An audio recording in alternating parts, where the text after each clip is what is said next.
Hey guys, again सभी का welcome है ग्रामर कोर्स के पार्ट नंबर 31 में।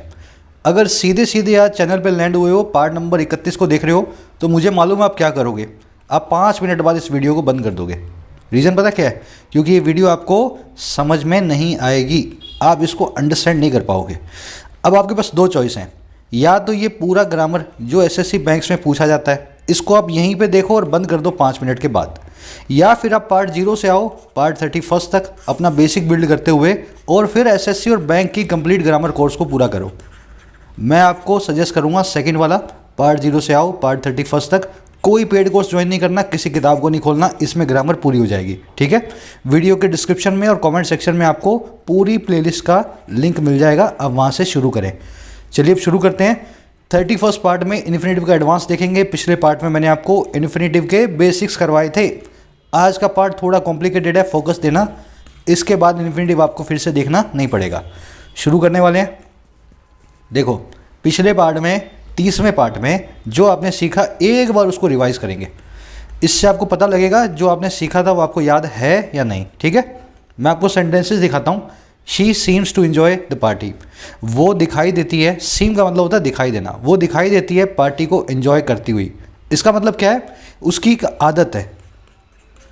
प्रेजेंट इंडेफिनिट टेंस में जब जब वो पार्टी में जाती है ना, वो ऐसे ही दिखाई देती है कि वो पार्टी को एंजॉय करती है ना। चाहे वो आज जाए, चाहे वो टुमारो जाए, चाहे डे आफ्टर टुमारो जाए। ठीक है, अब इस सेंटेंस में जो इन्फिनेटिव आपने देखा, टू प्लस में वर्ब की फर्स्ट फॉर्म, टू प्लस में वर्ब की फर्स्ट फॉर्म, ये कहलाता है सिंपल इन्फिनेटिव।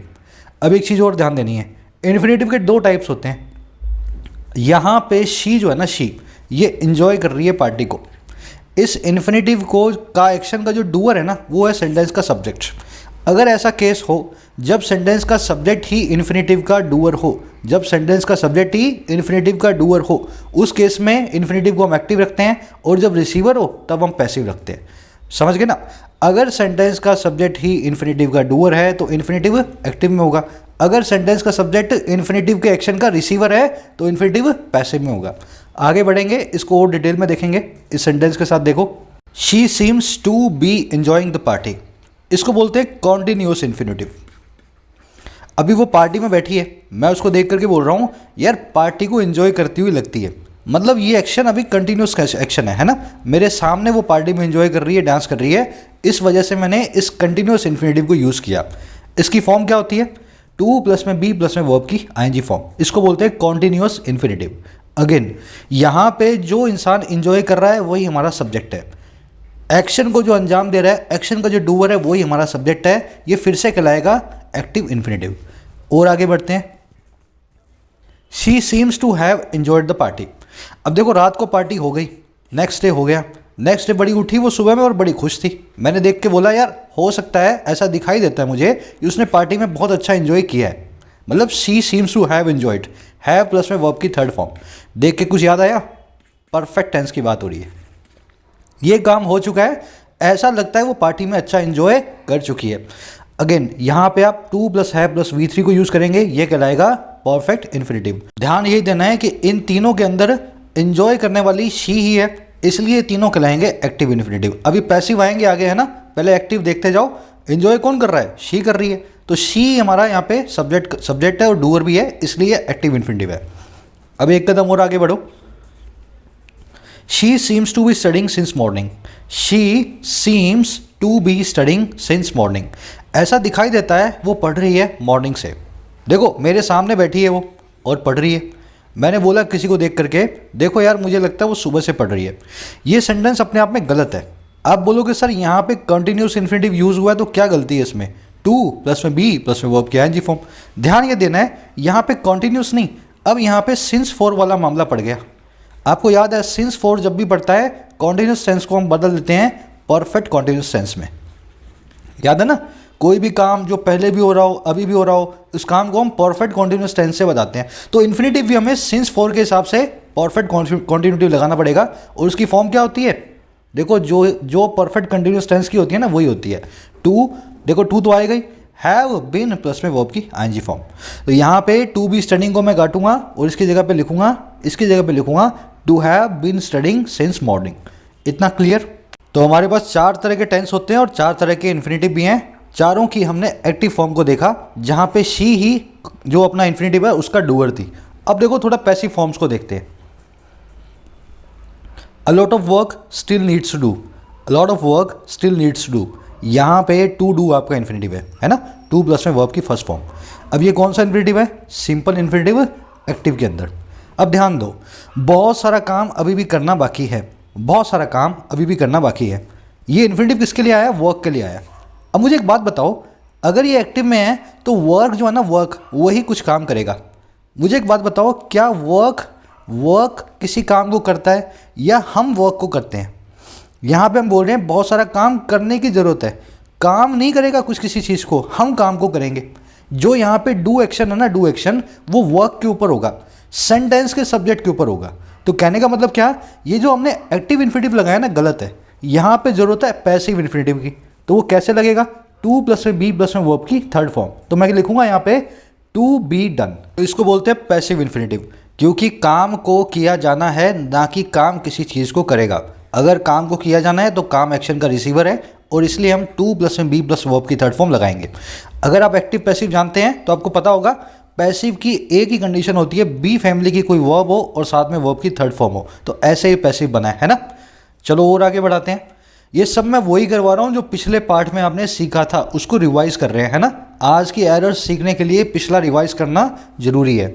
अब इस सेंटेंस को देखो, a lot of work seems to have done. इसका मतलब ये है बहुत सारा काम दिखाई देता है कि हो चुका है। आपने देखा भाई सुबह में तो इतना सही काम हुआ था, फिर दोपहर में आए तो आपने देखा कि इतना काम हो चुका। तो आपने बोला किसी को a lot of work seems to have done, लगता है सीम होता है बहुत सारा काम, अ लॉट ऑफ वर्क हो चुका है। अगेन आपने यहाँ पे यूज़ किया है परफेक्ट इन्फिनेटिव को, हैव प्लस में V3, लेकिन ये किस में है? एक्टिव में। क्या काम ने कुछ किया है क्या? नहीं, एक्चुअल में तो काम को किया गया। काम एक्शन का रिसीवर है, इस डन वर्ब को काम के ऊपर लगाना है, ना कि काम इस डन वर्ब को यूज में लेगा। तो कहने का मतलब क्या है, परफेक्ट टेंस तो ठीक है लेकिन एक्टिव नहीं, आपको यूज करना है पैसिव। तो मैं कैसे बनाऊंगा परफेक्ट का पैसिव? इसको काट दो और टू हैव बीन प्लस में वर्ब की थर्ड फॉर्म लिख दो। वही जैसे आप पैसिव बनाते हो ना एक्टिव से, वैसे इन्फिनेटिव का पैसिव भी बनेगा। हैव की जगह हैव रखा है, बीच में बी फैमिली की वर्ब डाल दी, बीन प्लस में वर्ब की थर्ड फॉर्म। अब देखो कॉन्टिन्यूस का पैसिव नहीं बनता और परफेक्ट कॉन्टिन्यूस का पैसिव नहीं बनता, है ना। इन दोनों का पैसिव हम जनरली नहीं बनाते हैं। यहाँ पे आ जाएगा seems to have been done, है ना, पैसिव इन्फिनेटिव। अब देखो जो आपने सीखा ना, इसी पे अपनी एरर नंबर 1 बनती है। मैं आपके सामने सेंटेंसेस ला रहा हूँ, ये पूरी की पूरी टेबल आपकी साइड में लिखी हुई है, इस टेबल को आपको फॉलो करना है ना। आपको हर सेंटेंस के अंदर इन्फिनेटिव की पहले कैटेगरी देखनी है, वो नाउन है, एडजेक्टिव है या एडवर्ब है। फिर आपको उसका टाइप देखना है, वो कैसा इन्फिनेटिव है, सिंपल है, कॉन्टिन्यूस है, परफेक्ट है या परफेक्ट कॉन्टिन्यूस है ना, इन चारों में से। फिर आपको उसकी वॉइस देखनी है, वो एक्टिव है या पैसिव है। और फिर आपको डिसाइड करना है इस सेंटेंस में क्या हमें एक्टिव की ज़रूरत थी या पैसिव की ज़रूरत थी, या वो टाइप सही है गलत है। देखो थोड़ा सा लेंदी काम है, लेकिन सिस्टमेटिक सीखोगे तभी आपको ये ना स्पीड से करना आएगा। पहले आप टाइम लगाओ, धीरे धीरे आपकी स्पीड बनेगी, ठीक है। चलो सेंटेंस आपके सामने, सब लोग ट्राई करें मुझे टू फाइनलाइज इन तीनों कसौटियों पे ये कैसे खरा उतरेगा और क्या इसको हम सही करेंगे। चलो अब मैं एक एक करके कर रहा हूं, सेंटेंस समझ लो पहले। An agreement needs to finalise between the government and the protesting farmers. एक एग्रीमेंट जो है उसको ज़रूरत है कि फाइनलाइज किया जाए, और किसके बीच में? गवर्नमेंट और प्रोटेस्ट करते हुए फार्मर्स के बीच में। ध्यान दें, नीड वर्ब का ऑब्जेक्ट है फाइनलाइज नाम का ये इन्फिनेटिव। समझ रहे मेरी बात को? नीड वर्ब का ऑब्जेक्ट है तो क्या कहलाएगा? Noun infinitive. आपको मैंने बताया था अगर वर्ब का ऑब्जेक्ट बन के आ जाए इन्फिनेटिव तो कहलाता है नाउन इन्फिनेटिव। अब इसकी फॉर्म देखो, टू प्लस में वर्ब की फर्स्ट फॉर्म कहाँ पे आती है? सिंपल इन्फिनेटिव यहाँ पे आती है ना, तो इसको हम सिंपल इन्फिनेटिव टाइप बोलेंगे। अच्छा तीसरा, ये कौन से साइड में आ रहा है, एक्टिव में या पैसिव में? टू प्लस में वर्ब की फर्स्ट फॉर्म आती है एक्टिव में, तो इसको बोलेंगे हम एक्टिव इन्फिनेटिव। अब ध्यान से देखो, क्या अग्रीमेंट किसी चीज़ को फाइनलाइज करेगा? अगर इन्फिनेटिव एक्टिव में है, सिंपल है, तो इन्फिनेटिव का डूअर होगा सेंटेंस का सब्जेक्ट। अग्रीमेंट ही फाइनलाइज करेगा गवर्नमेंट और प्रोटेस्टिंग फार्मर्स के बीच। उल्टी बात होगी ना। हम यहाँ पे कहना चाह रहे हैं जरूरत है एग्रीमेंट को फाइनलाइज होने की, सरकार उस एग्रीमेंट को फाइनलाइज करे, ना कि एग्रीमेंट अपने आप को फाइनलाइज करे। सेंटेंस का एक्शन जो है, डूअर जो है ना, सेंटेंस का सब्जेक्ट नहीं है। गवर्नमेंट यहाँ एग्रीमेंट जो है फाइनलाइज नहीं करेगा। अब ध्यान से समझो, अगर ऐसा है ना तो ये आपने जो सिंपल इन्फिनेटिव लगाया इसकी पैसिव फॉर्म में इसको चेंज कर दो। तो मैं क्या लिखूंगा यहाँ पे, इसको काटूंगा और लिखूंगा to be finalised. The agreement या an agreement needs to be finalised between the government and the processing farmers. अब ध्यान देना इस चीज़ पे, बहुत लड़के सोचते हैं सर ये टू बी प्लस में वर्ब की थर्ड फॉर्म कहाँ से आ गई, कहाँ से आ गई, कहाँ से आ गई। अब देखो ऐसे आई है, अगर आप इस फॉर्मूला को फॉलो करो, इस चार्ट को फॉलो करो धैर्य के साथ और पेशेंस के साथ, आप आज ही किसी भी इन्फिनेटिव के एरर को बता दोगे 1 सेकंड में झटके से कि यहाँ पे ये तरह का इन्फिनेटिव हमें यूज़ करना है। देखते जाओ और बनाएंगे, बस पेशेंस रखना। इस सेंटेंस को देखो, a decision was to take in the meeting. 5 second दे रहा हूँ मैं, पहले आप कोशिश करें फिर मैं करवाता हूँ।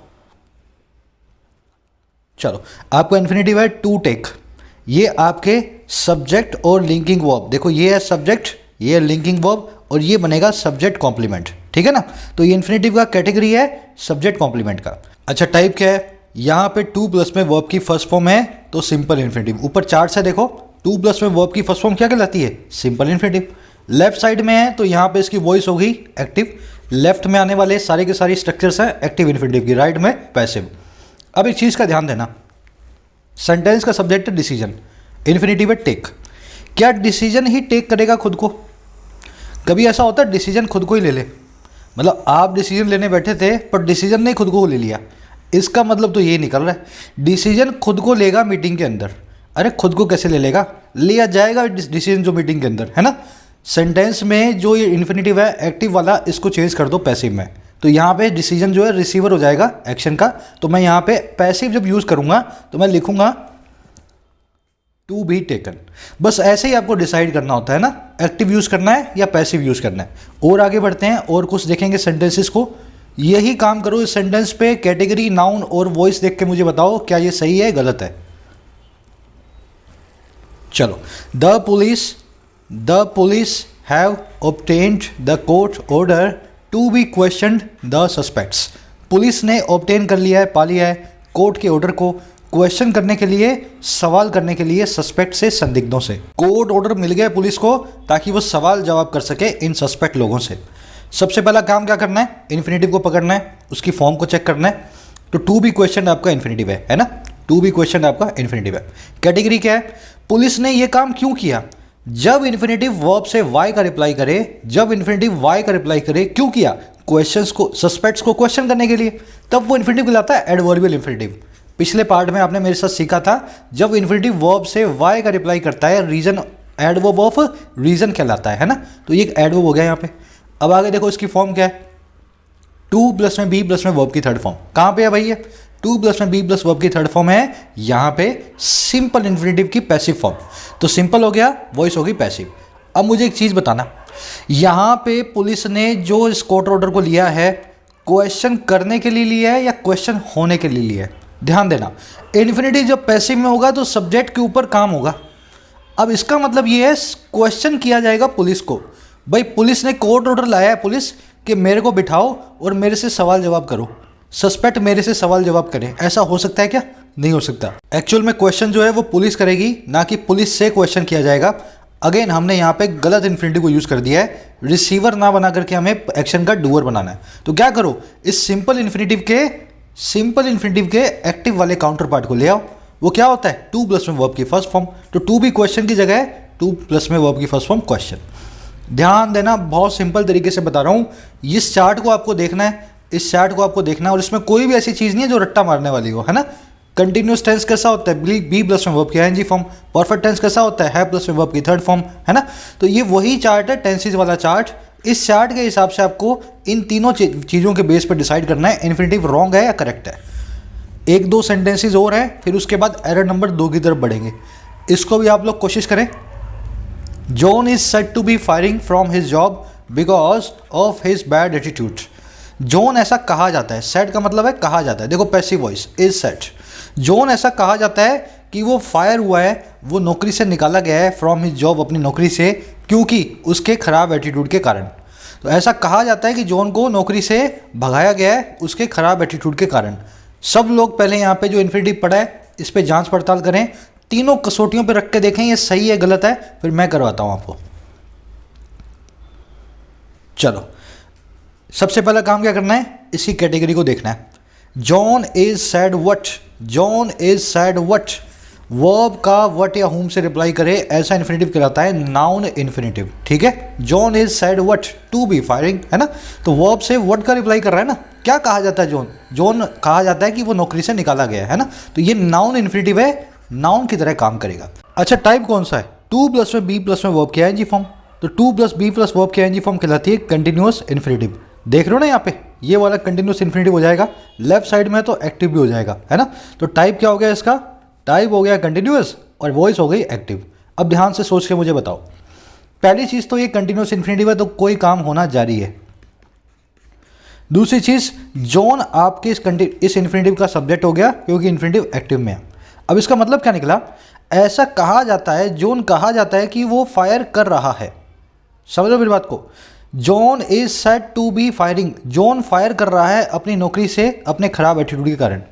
जॉन जो है ना, इसका एटीट्यूड बड़ा ख़राब था और एक दिन क्या लगा, जॉन अपने आप को फायर कर रहा है, अपने आप को नौकरी से निकाल रहा है। ऐसा हो सकता है क्या?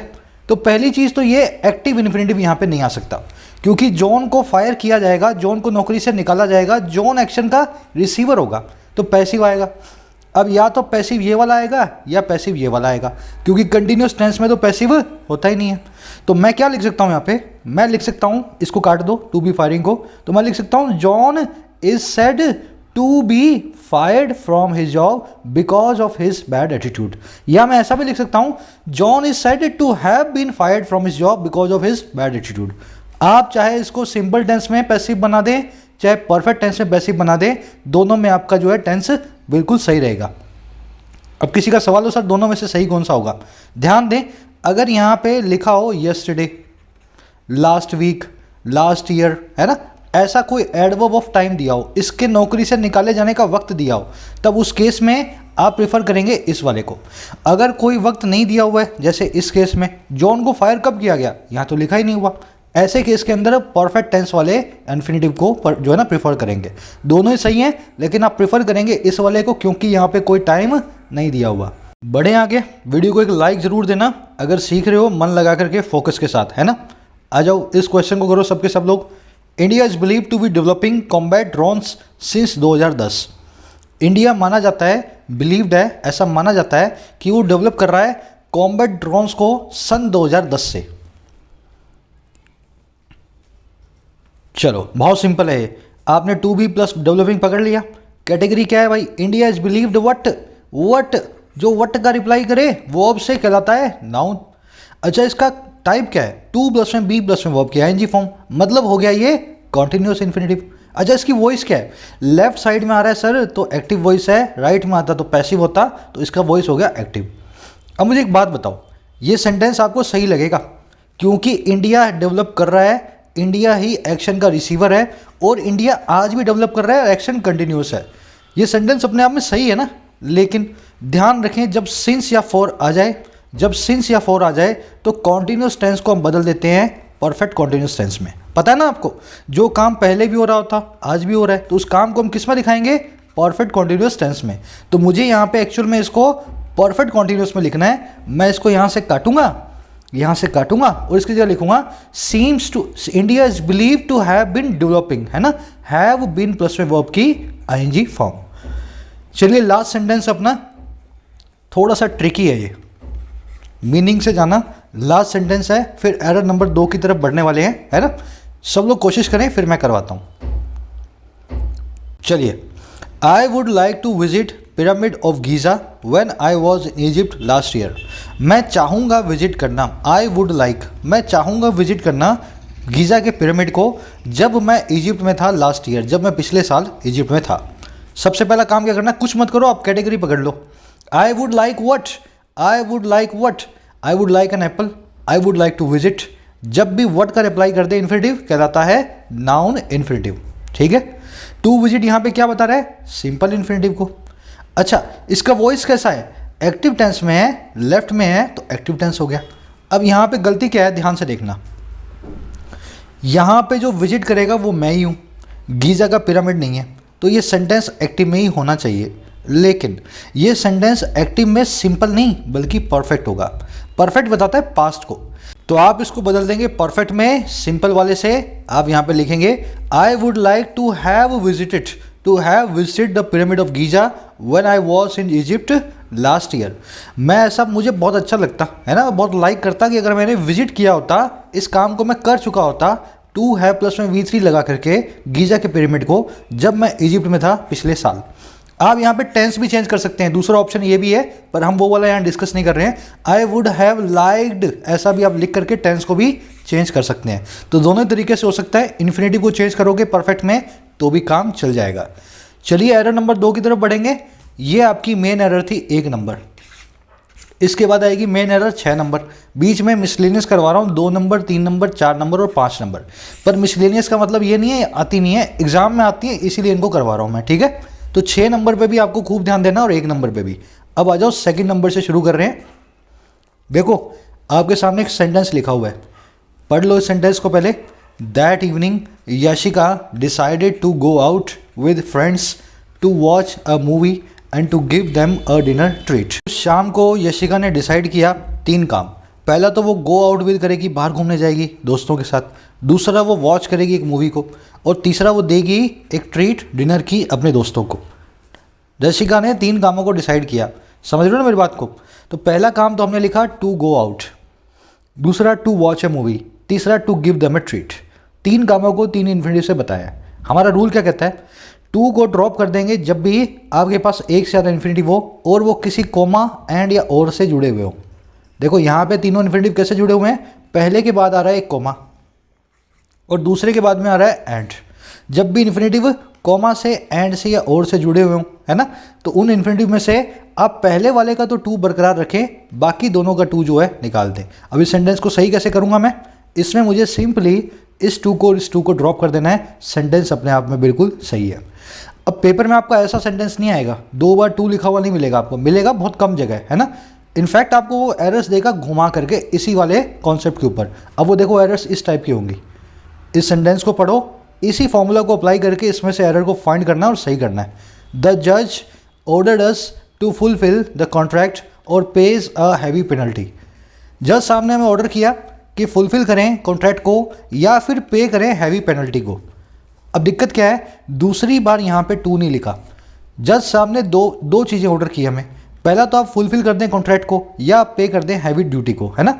वर्ब हो गई आपकी ऑर्डर, सब्जेक्ट हो गया जज, ऑब्जेक्ट हो गया अस और इन्फिनेटिव हो गया टू फुलफिल। दूसरा जो इन्फिनेटिव है इसके आगे टू हिडन है ना, लिखा नहीं हुआ हमारे रूल के हिसाब से। लेकिन अब यहाँ पे टू नहीं लिखा ना, तो आप गलती क्या करते हो, इस पे को आप पेज बनाने की कोशिश करोगे, क्योंकि जज के हिसाब से यहाँ पे हमें पे की जगह पेज लगाना चाहिए। लेकिन ये इन्फिनेटिव यहाँ पे हिडन है, टू यहाँ पे हिडन है, इसके हिसाब से यहाँ पे पेज नहीं मेरे भाई, इस पेज को काट के आप लिखोगे पे। समझ रहे हो ना, इस टू को तो यहाँ लिखा नहीं हुआ रूल के हिसाब से। एग्जाम में आपको लगेगा ये पेज बिल्कुल ठीक है, जज साहब के हिसाब से पेज ठीक है, लेकिन यहाँ पे ये टू की वजह से इस पेज की जगह आपको पे करना है। ये टू हिडन है, इसकी वजह से आपको बेयर इन्फिनेटिव को यूज़ करना है। चलो आगे बढ़े, ये सिंपल सी एरर थी। अब बढ़ो एरर नंबर 3 की तरफ। इसमें मैं आपको एक चीज़ रिवाइज करवाऊंगा। बेयर इन्फिनेटिव क्या होता है पहले आपको देखना पड़ेगा, है ना। ये मैंने पिछले पार्ट में बताया था, वही चीज़ रिवाइज करवा रहा हूँ। वर्ब की फर्स्ट फॉर्म कहलाती है बेयर इन्फिनेटिव। वर्ब की फर्स्ट फॉर्म क्या कहलाती है, बेयर इन्फिनेटिव। लेकिन इसी वर्ब की फर्स्ट फॉर्म बेयर इन्फिनेटिव से पहले अगर टू लगा दें तो बन जाता है टू इन्फिनेटिव, है ना। अब आपको चेक करना है बेयर इन्फिनेटिव फर्स्ट फॉर्म होती कौन सी है। मैंने आपको प्ले वर्ब के जरिए बताया था। प्ले वर्ब की फर्स्ट फॉर्म होती है प्ले और प्लेस, सेकंड फॉर्म होती है प्लेट, थर्ड फॉर्म भी होती है प्लेट, और फोर्थ फॉर्म कुछ लोग लिखते हैं वर्ब की आईएनजी फॉर्म को प्लेइंग। अब देखो फर्स्ट फॉर्म में आपके पास 2 चॉइस है, प्ले और प्लेस। बेयर इन्फिनेटिव पता है कौन सा बनेगा, ये वाला फर्स्ट वाला, जिसके पीछे एस या ई एस आ रहा हो वो कभी भी बेयर इन्फिनेटिव नहीं बनता। समझ गए ना। तो यहाँ पे इसकी बेस फॉर्म या बेयर इन्फिनेटिव बोलें तो बनेगा प्ले, और अगर इसका टू इन्फिनेटिव निकालना हो तो बनेगा टू प्ले। ये आपको मैंने पिछले पार्ट में अपन ने डिस्कस किया था, कैसे किसी वर्ब का बेयर इन्फिनेटिव या टू इन्फिनेटिव को निकाला जाए। अब इसको अपने अप्लाई करेंगे अगली बार एरर पे, है ना। ध्यान से देखना। The police must arrest the criminals and to send them to jail. Police को अरेस्ट करना ही चाहिए अपराधियों को और भेज देना चाहिए उनको जेल में। ऐसा करते हैं, सेंटेंस को ब्रेक करते हैं ताकि मालूम चले इसमें एरर कहाँ है। मस्ट अरेस्ट आपकी वर्ब है, मस्ट यहाँ पे हेल्पिंग वर्ब है, अरेस्ट आपकी मेन वर्ब है ना। पुलिस आपका सब्जेक्ट है। अच्छा अरेस्ट किसको करना है, व्हाट या होम का रिप्लाई किया क्रिमिनल्स ने, तो बन गया वर्ब के ऑब्जेक्ट। एंड कंजंक्शन के बाद दूसरी वर्ब आई सेंट। यहाँ पे ये मस्ट हिडन है, ये मस्ट जो है हिडन है। दूसरी बार हमने नहीं लिखा है, एक बार लिखना जो है ना काफ़ी होता है, एंड के बाद अब रिपीट नहीं करते हैं। दूसरी वर्ब का ऑब्जेक्ट है देम और टू प्रेपोजिशन का ऑब्जेक्ट है जेल। तो ऐसे इसको अपने को ब्रेक करना है। अब अपना रूल देखो, रूल ये कहता है हमें भाई साहब कि जो मॉडल वर्ब्स है ना सारी की सारी, उनके बाद में हमेशा बेयर इन्फिनिटिव आएगा। अभी पीछे देखा था ना, प्ले वर्ब का बेयर इन्फिनिटिव होता है प्ले, रीड वर्ब का होता है रीड, अरेस्ट वर्ब का होता है अरेस्ट। पीछे एस भी नहीं आएगा है ना, उसको कहते हैं बेयर इन्फिनिटिव। तो हमने पीछे देखा था कि बेयर इन्फिनिटिव आएगा हर मॉडल वर्ब के आगे, और ये सभी के सभी मॉडल वर्ब्स हैं। Can, could, may, might, will, would, shall, should, must और टू और यूज टू। तो इनके बाद में अगर आपको लगाना है तो हमेशा क्या लगाना है, वर्ब का बेयर इन्फिनिटिव। ध्यान दें, यहाँ पे मस्ट के बाद में तो बेयर इन्फिनिटिव आपने लगाया, लेकिन यहाँ पे जो मस्ट हिडन है उसके बाद में आपने लगाया टू इन्फिनिटिव। एग्जाम में ऐसे क्वेश्चंस आएंगे आपके पास, पहले वाले मॉडल के बाद में बेयर इन्फिनिटिव लगा होगा, लेकिन एंड के बाद में जब मॉडल अपने आप रिपीट हो रही होगी ना, जब मॉडल बीच में रिपीट हो रही होगी, वहाँ पे टू इन्फिनिटिव आपको लगा करके देगा। तो इस रूल को आपको याद रखना है, जितनी भी वर्ब्स आए मॉडल के बाद में सब की सब बेयर इन्फिनिटिव को लेंगी। इस केस में मुझे क्या करना है, चुपचाप यहाँ से जो अरेस्ट लिखा है ना अरेस्ट, वैसे ही यहाँ पे टू निकाल के इसको लिखना है सेंट। मस्ट अरेस्ट और मस्ट सेंट दोनों जगह बेयर इन्फिनिटिव आपको लगाना है। समझ गए हो ना? आगे बढ़े, सिंपल रूल्स हैं बिल्कुल। आ जाओ, इस टू को निकाल देंगे। रूल नंबर 4, कुछ स्पेशल अपने पास मॉडल वर्ब्स हैं, had better, would better, had rather और वुड रादर। इन चारों का मतलब ये है अच्छा होगा के, ये हिंदी में बोलेंगे बेहतर होगा कि। ध्यान रखें, इन चारों का मतलब होता है बेहतर होगा कि, अच्छा होगा कि। आप इन चारों को जैसे मर्जी यूज़ करें, ये बराबर है एक दूसरे से। ये हैड वाली थोड़ी सी पावरफुल होती है वुड वाली से, है ना, हैड वाली थोड़ी सी पावरफुल होती है वुड वाली से, लेकिन चारों का मतलब होता है बेहतर होगा कि, अच्छा होगा कि। इनके बाद में हमेशा आएगा बेयर इन्फिनिटिव। अब इस सेंटेंस को ध्यान से देखो, you had better gone from here. अच्छा होगा कि तुम यहाँ से निकल जाओ। You had better gone from here, अच्छा होगा कि तुम यहाँ से निकल जाओ। समझ गए ना? अब यहाँ पे आपकी वर्ब है हैड बेटर।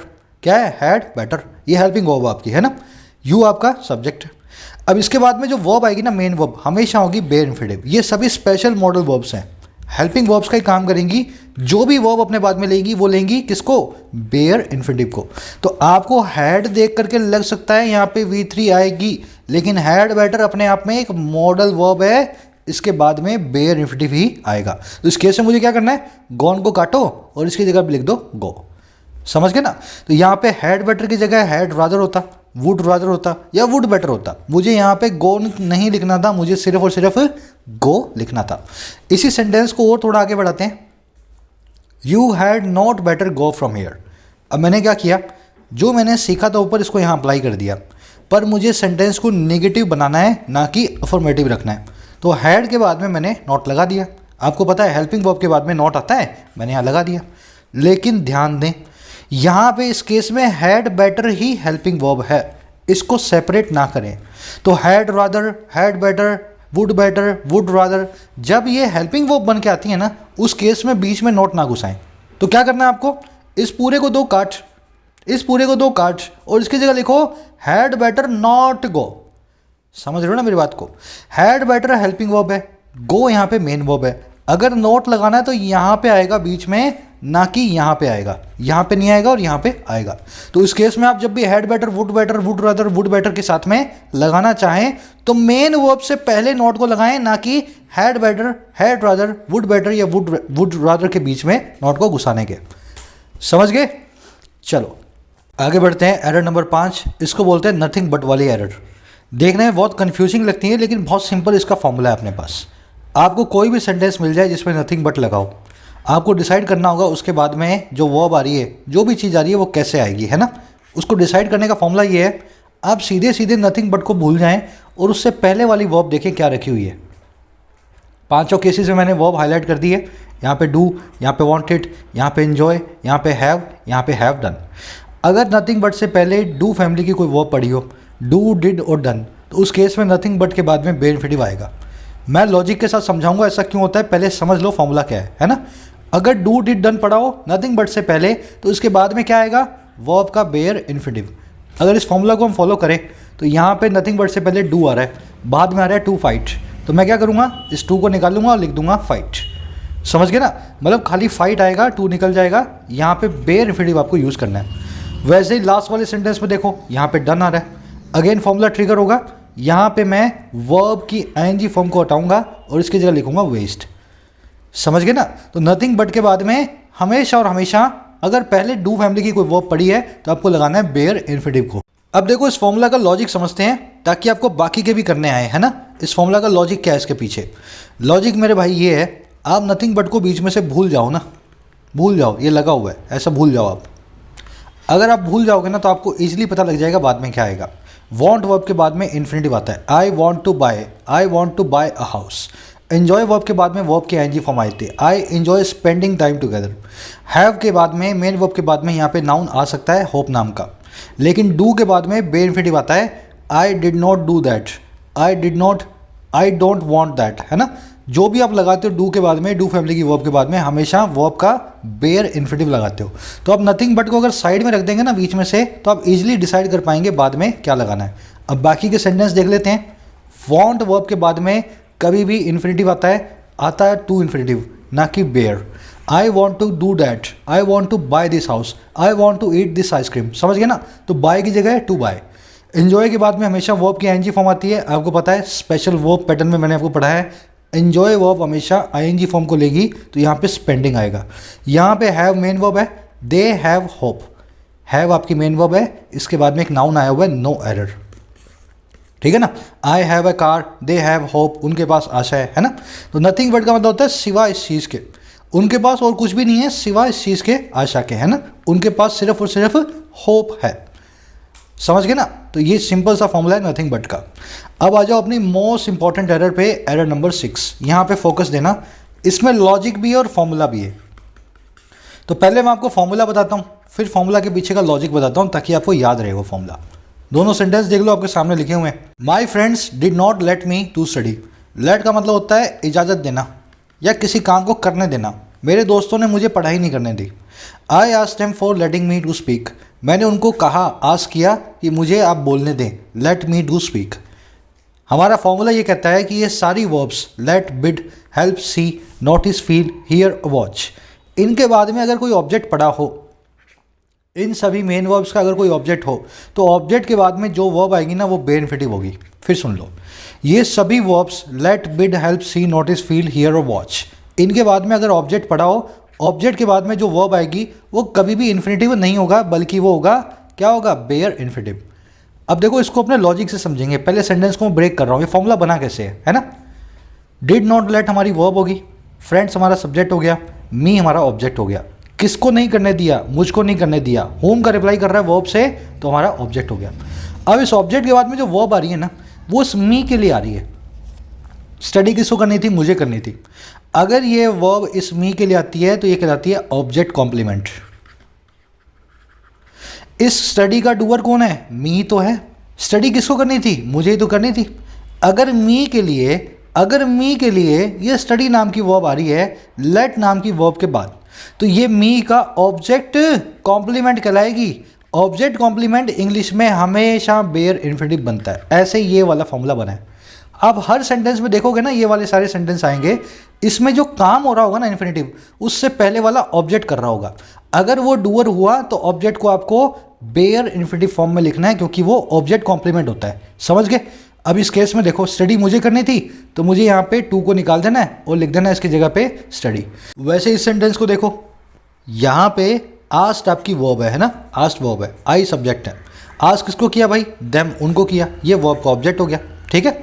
फोर्थ प्रीपोजिशन का ऑब्जेक्ट है लेटिंग नाम का जीरेंट। वर्ब की आईएनजी फॉर्म ऑब्जेक्ट का काम करे जीरेंट कहलाती है ना। जीरेंट की क्लास में पढ़ा है आपने। इस जीरेंट के बाद में जीरेंट ने ऑब्जेक्ट लिया हुआ मी नाम का। अब ये फॉर्मूला फुलफिल हो गया।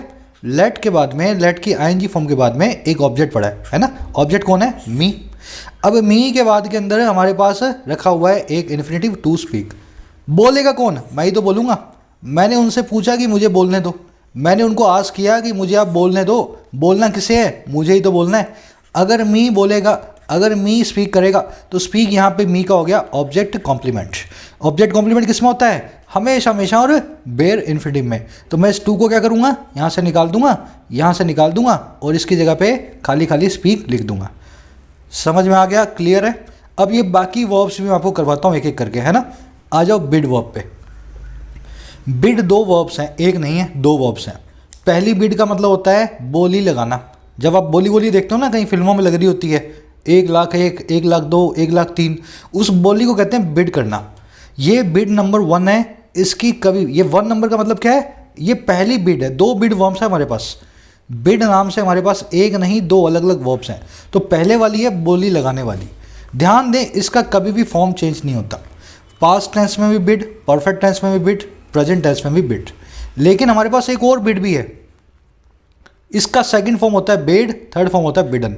इसके दो मीनिंग होते हैं। पहला, किसी को गुड मॉर्निंग करना, गुड बाय बोलना, गुड आफ्टरनून बोलना, गुड इवनिंग बोलना। I bade her good morning, मैंने उसको शुभकामनाएं दी गुड मॉर्निंग की।